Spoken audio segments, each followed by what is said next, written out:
which is when the first stage engines shut down. A few seconds later, Electron's first and second stages separate. At this point, Stage 1's role in the mission is now complete. But it's just getting started for Stage 2. Shortly after separation, the single Rutherford engine on Stage 2 will ignite, and that will propel us the rest of the way to an elliptical transfer orbit. So watch closely to see all of this take place in the next few seconds. Stage 1 propulsion holding nominal. Stand by for MECO in 30 seconds.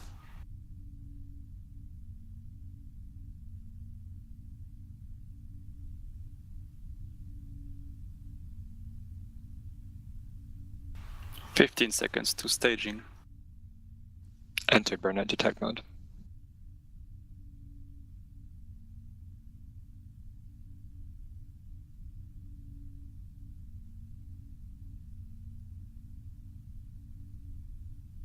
MECO confirmed. Stage separation confirmed. Stage 2 ignition confirmed. And as planned, that sequence of milestones is now complete, and Electron's second stage is continuing to orbit. Now it's the fairing's turn. The two halves of the clamshell fairing will separate and fall back to Earth, exposing the iQPS satellite to space for the very first time. Those fairings, like the rest of Electron's structure, are made from carbon composite, so they're incredibly lightweight but also strong. It's why we're making Neutron's fairings from the same material. But unlike today's fairings, neutrons will stay attached to the vehicle for landing and rapid reuse.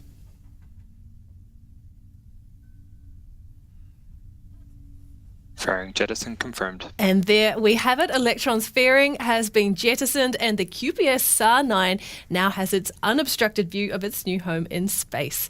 We are now coming up to 4 minutes into the flight with less than just a couple more minutes remaining in this second stage burn.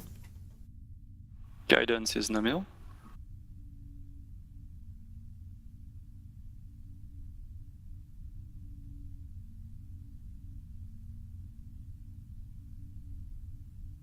When it comes to launching rockets and spacecraft, we don't just build, then fly.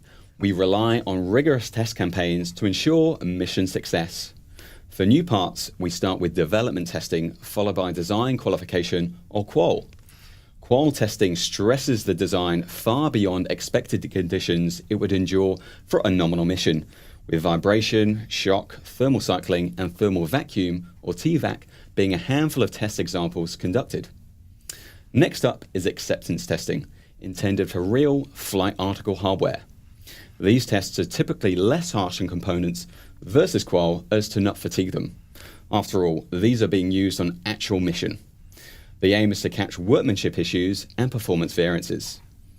For Neutron, some Electron components are reused but require additional testing due to the high acoustic and vibration levels from the more powerful Archimedes engines. The scope of Neutron's test campaigns cover individual components in isolation up to large integrated tests to ensure various systems, avionics, software, mechanical fluids, propulsion, all work together as expected. That includes tank pressure tests, engine hot fires, and as shown earlier, the hungry hippo. All right, back to the mission you see on your screen. And next, we are getting ready to hear some of our 4 favourite words: battery hot swap successful. And that will mean that we have reached the point in flight when the depleted batteries that power Rutherford's electric fuel pumps are ejected from the second stage. We then immediately swap over to a fresh set of batteries to get us to the rest of the way to orbit. And that's why we call it a hot swap, since it happens while the engine burn is still underway. So as well as hearing the call out from operators, you should also be able to see the shiny silver batteries fall away from Electron on your screen. So eyes and ears at the ready for that flight milestone. AGB discharge holding nominal, approaching hot swap in roughly 30 seconds.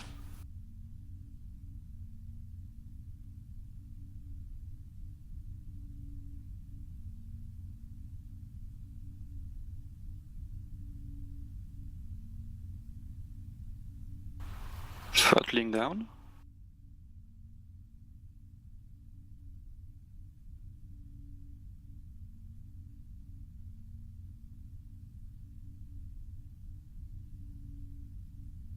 Battery jettison confirmed. Confirm delta flight successful. Stage. Okay, in the eternal words of InSync, we have said bye, bye, bye to those batteries.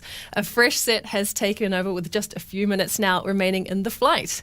And the average orbital Electron mission takes around 9 minutes to reach orbit, which means across more than 60 missions, we have spent more than 9 hours capturing views like this one on our multiple journeys to space. And still, I tell you what, it's a view we never get sick of. With just over 7 minutes completed in today's launch, we have passed through most of the key milestones with just 2 more remaining.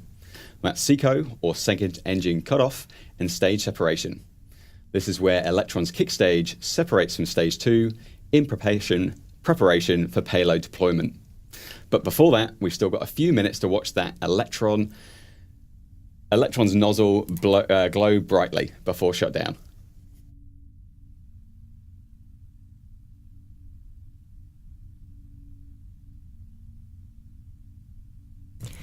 Okay, T plus 7 minutes, 47 seconds and counting, and everything is proceeding nominally so far.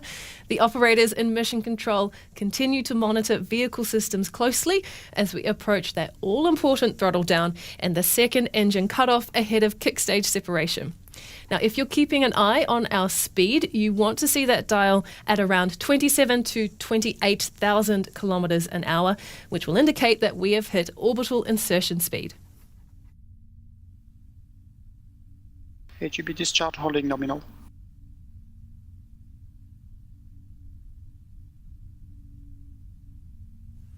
Electron's 61st flight is coming to an end in just a few moments. We're now expecting to hear the call out, burnout detect mode, from mission control.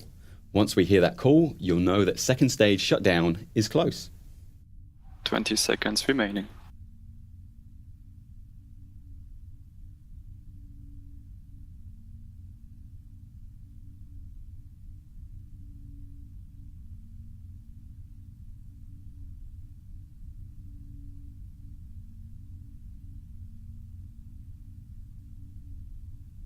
SECO confirmed. Nominal transfer orbit achieved. Stage separation confirmed. And just like that, Electron's second stage engine has shut down as planned, and the kick stage is now separated to continue the rest of its journey ahead to payload deployment. Now, the kick stage will enjoy a gentle coast around Earth before it reaches its apogee, which is the highest point in its orbit. At that time, the 3D printed Curie engine on the kick stage will ignite and then raise the orbit to a circular one at 575 kilometers above Earth's surface. Once in that circular orbit, it will be time to wave goodbye to IQPS's satellite as it joins its siblings in orbit. We'll come back for that Curie burn and deployment, but for now, let's take a trip down memory lane and look back at our very first launch for IQPS back in 2023. 10, 9, 8, 7, 6, 5, 4, 3, 2, 1. Liftoff.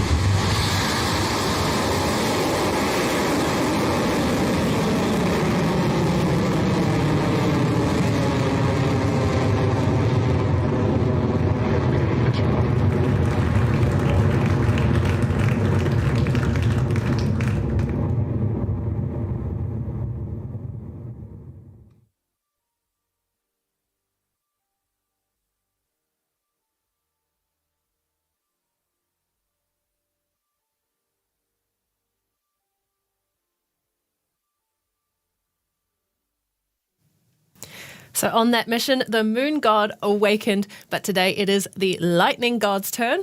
And remember, today is launch number 2 of a total of 9 booked by IQPS on Electron. So many more views like that one are coming up in the next few months and years. For now, though, let's take a break while the kick stage moves into position for deployment. We'll be back with you in just a jiffy.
So after the Crew 9 guys get home, Crew 10 and the Soyuz crew on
Welcome back. You're joining us just in time for payload deployment on our 61st Electron mission, a dedicated launch for Japanese Earth imaging constellation operator IQPS.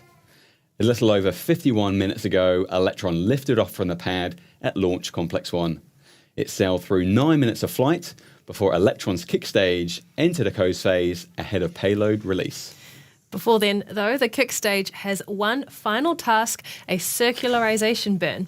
And that maneuver will be carried out by our tiny 3D printed Curie engine, which is designed and built in-house by our propulsion team. Now, Curie will raise the kick stage's orbit, moving the kick stage to the precise position as requested by IQPS to deploy their satellite. And that burn is scheduled to begin very shortly, so let's listen in for the call from Mission Control.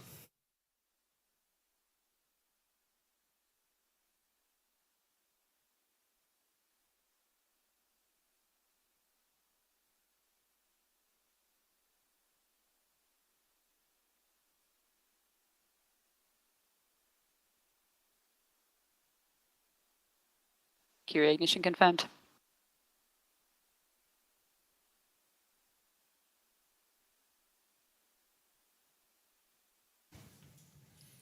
Well, that's the call out for a successful Curie engine ignition. This burn will last for around 2.5 minutes before the engine shuts down for payload deployment. Now, Curie is small and great for missions in LEO or GEO, but back in 2020, we began developing an interplanetary variant of Curie called Hyper Curie. And in 2022, we sent it all the way to the moon on our capstone mission. And this unit we have here is the qualification unit for the Hyper Curie engine, so you can see the size difference between our regular Curie and this one. Hyper Curie has about 4 times the thrust of Curie and is optimized for maximum performance, whereas this little guy is optimized for mass production.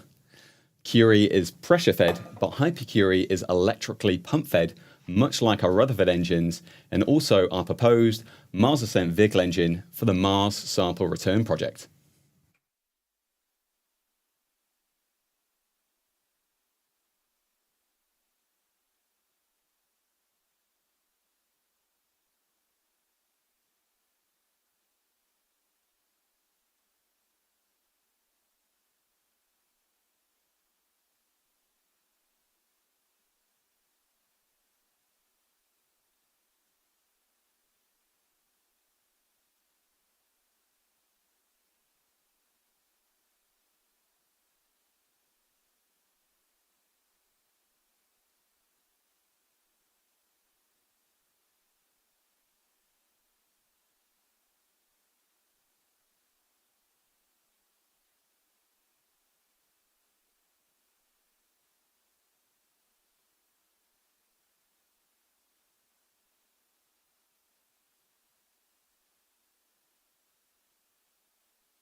Curie cutoff confirmed.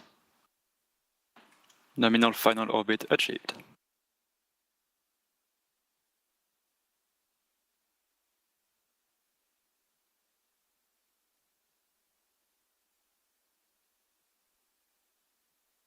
Curie shutdown is confirmed. All that remains now is deployment of IQPS's satellite, and that's Electron's mission complete.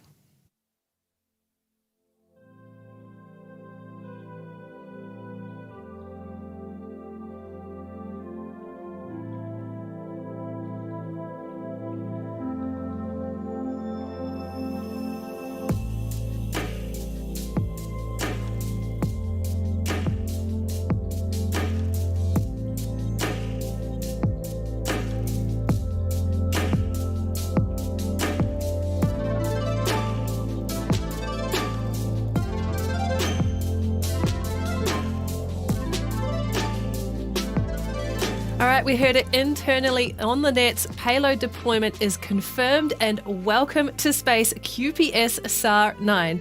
So as we like to call it, that is mission success with that payload now on orbit. Thank you to our mission partners IQPS for launching on Electron once again, and with 7 more missions booked together, we look forward to being on the pad for you again soon. Well, that's our 61st launch done and dusted. The next launch is never far away, so keep your eyes on our social media channels and websites for details about our next launch, a dedicated mission for return constellation customer Kineis. Don't forget, if you want to join the team that's making big things happen in the expanse of space, visit rocketlabusa.com and check out the careers page. And thank you so much for joining us to watch another Electron launch. We love to share what we do with you, and we are so grateful that you are here cheering us on. So until next time, this is Rocket Lab Mission Control signing off.